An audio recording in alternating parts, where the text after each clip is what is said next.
Hola a todos, bienvenidos a nuestro tercer apéndice de este curso y en esta ocasión vamos a discutir un poco sobre grupos libres. Como siempre voy a platicar un poco de qué va a ir la clase de hoy, antes de cualquier cosa, ¿vale?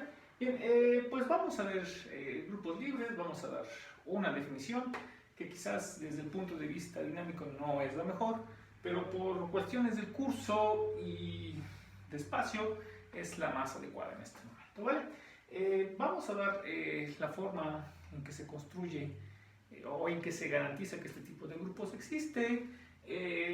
Después vamos a continuar con esta construcción, vamos a definir la operación que lo va a hacer el grupo. Y después vamos a ver algunas propiedades sobre esta clase de grupos y voy a dar algunos comentarios sobre la importancia de estos grupos, ¿vale? Bien, este material lo pueden checar casi en cualquier parte o en cualquier libro que sea sobre teoría de grupos, ¿vale? Bien, pues comencemos.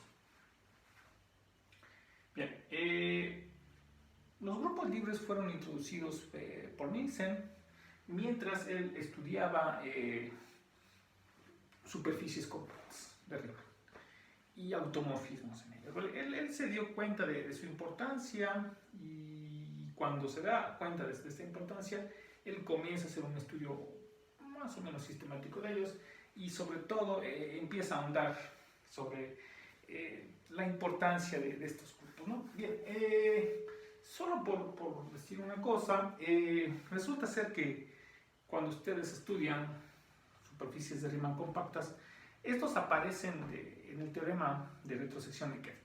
¿Qué es el teorema de retrosección de Kepler? Que toda superficie de Riemann compacta es uniformizable por un grupo libre cuyo todos los elementos sean doxológicos. Cualquier cosa que signifique esa última palabra, ¿vale? Bien, el caso es que estos grupos aparecen de forma muy fuerte en este teorema de uniformización para superficies de Riemann compacta que en el lenguaje, en un lenguaje más sencillo, bueno, pues van a ser superficies orientables, compactas, y bueno, que como adicional van a emitir una estructura compleja. Pero bueno, bien, entonces esos grupos aparecen ahí, en esa parte, ¿vale? Bien, ¿qué cosa va a ser un grupo libre? ¿O cuál es la definición que nos conviene a nosotros aquí en este curso, ¿vale? Bien, es la siguiente. Para construir un grupo libre necesitamos hablar de generadores. Entonces, el primer ingrediente que necesitamos son los generadores. Entonces, para esto pues vamos a tomar cualquier conjunto, ¿vale? Entonces decimos que este conjunto X, que le voy a llamar conjunto de generadores, junto con un grupo, que le vamos a llamar el grupo libre generado por X, más una función que va de los generadores al grupo, les va a dar origen a un grupo libre si se satisfacen las siguientes propiedades. Bueno, bien, primero, si ustedes tienen otra función que vaya del conjunto de generadores de su grupo libre a otro grupo, ¿sí? ¿Vale? Llámele H, entonces vamos a poder garantizar que existe una función que va del grupo libre hacia el grupo, más aún esta función es un morfismo de grupos, ¿vale? Y bueno, no solo eso, no solo existe, sino que no hay otra con la siguiente propiedad, con la propiedad de que la función h, ¿sí?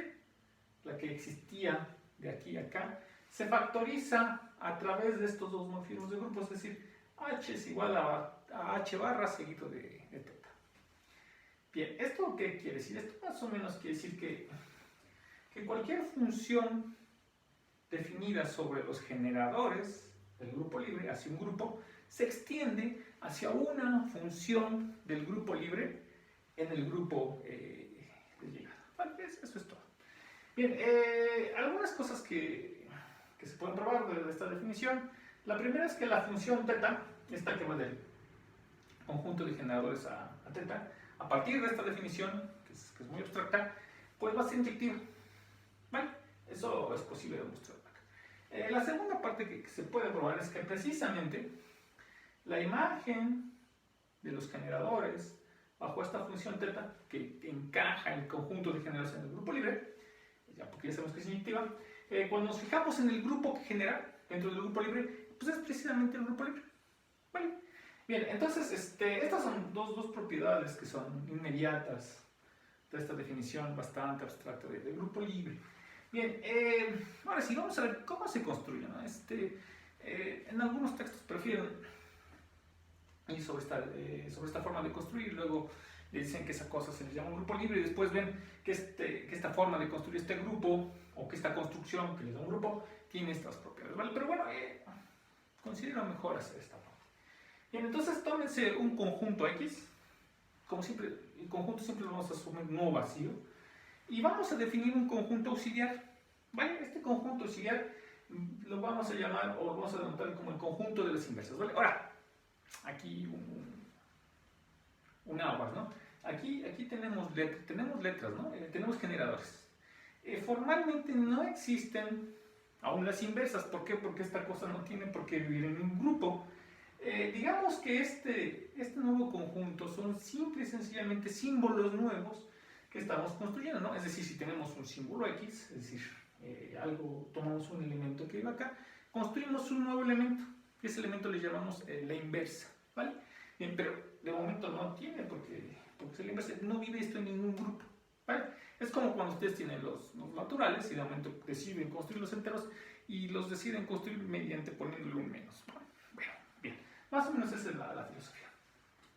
Bien, luego a continuación, pues vamos a hablar de todas las palabras, o del conjunto de todas las palabras que se pueden construir de la siguiente forma. ¿Qué vamos a hacer? Pues vamos a concatenar letras. Por cierto, los elementos que generan el grupo se llaman letras, ¿vale?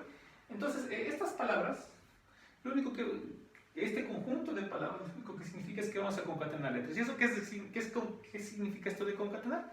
Pues que vamos a tomar nuestros símbolos y vamos a poner uno delante de otro, ¿sí? Y vamos a fijarnos solamente en estas concatenaciones, pero en las que sean finitas. Bien, vale. Entonces, estas ya son todas las posibles palabras finitas que podemos formar con nuestro abecedario, ¿no? Con nuestro sistema de generadores y con las inversas que hemos creado, ¿vale? Bien, esto ya quiere ser un grupo, pero bueno, hay cosas que hacer. Vale, bien, vamos a definir una relación de equivalencia para hacer esto bien. Y la vamos a definir como sigue. Bueno, vamos a decir que un elemento siempre está relacionado consigo mismo, para temas de broncas, y vamos a tomar la transitividad. Bien. ¿Qué es lo que vamos a hacer?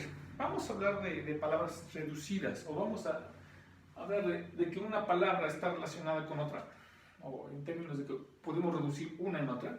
Si pasa lo siguiente, fíjense, si después de concatenar en letras nos encontramos dos, ¿sí? Y estas dos que siguen, tenemos la letra y su inversa.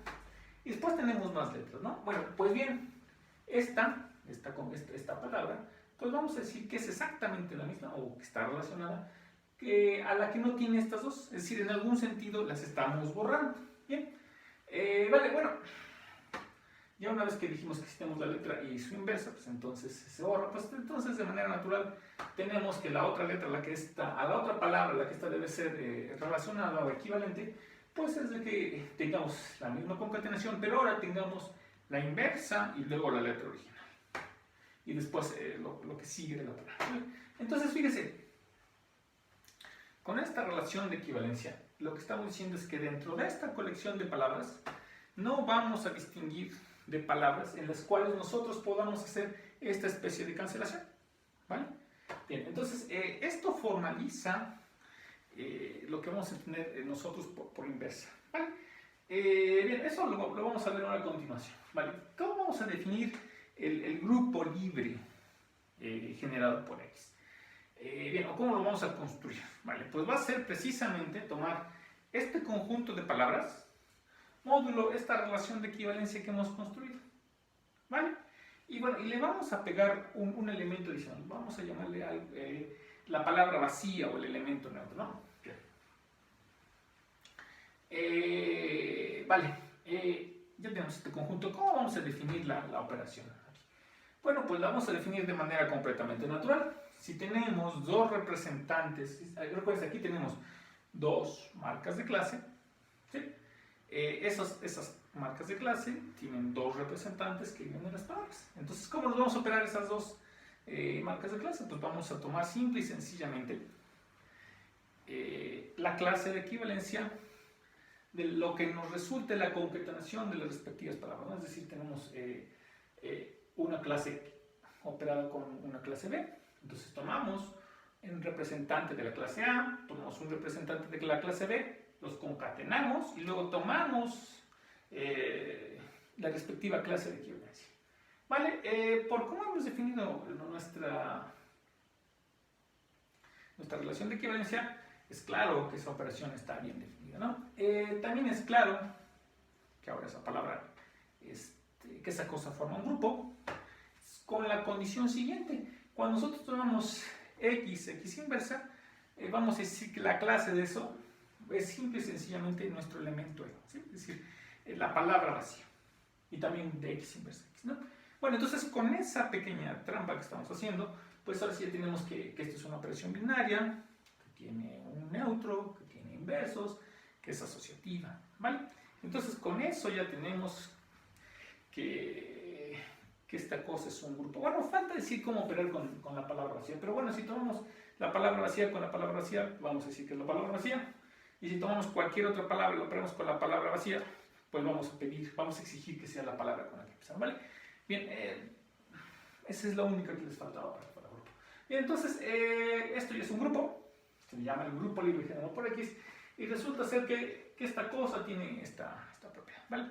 Bien, entonces, esto demuestra que dado cualquier, bueno, hay que hacerlo, pero no es difícil probar que con esta construcción,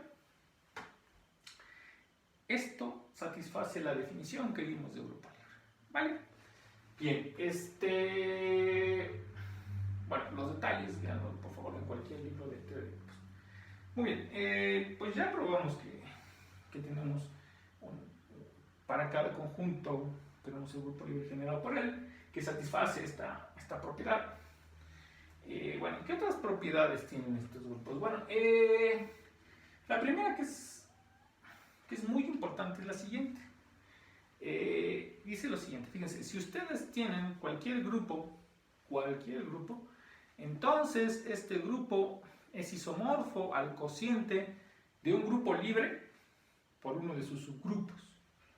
Vale, bien, entonces eso quiere decir que si ustedes quieren conocer cualquier grupo, pues entonces tienen que entender la relación que hay entre los grupos libres y sus subgrupos, en particular la estructura de sus subgrupos, ¿vale? Bien, esta cosa es una consecuencia directa de esta propiedad que tienen los grupos libres, o de esta forma de definir los grupos libres. ¿Y cómo le hacen? Bueno, pues toman el grupo, toman un sistema de generadores, esa cosa siempre existe, entonces consideran el grupo libre generado por el generador de ese grupo, y entonces, ¿qué es lo que pasa? Pues entonces tienen que de manera natural tienen una función del sistema de generadores del grupo, de este grupo con el que empezaron acá, hacia el grupo, ¿no? Pero por otra parte tienen esta otra función que va del grupo libre generado por los generadores de su grupo G hacia G.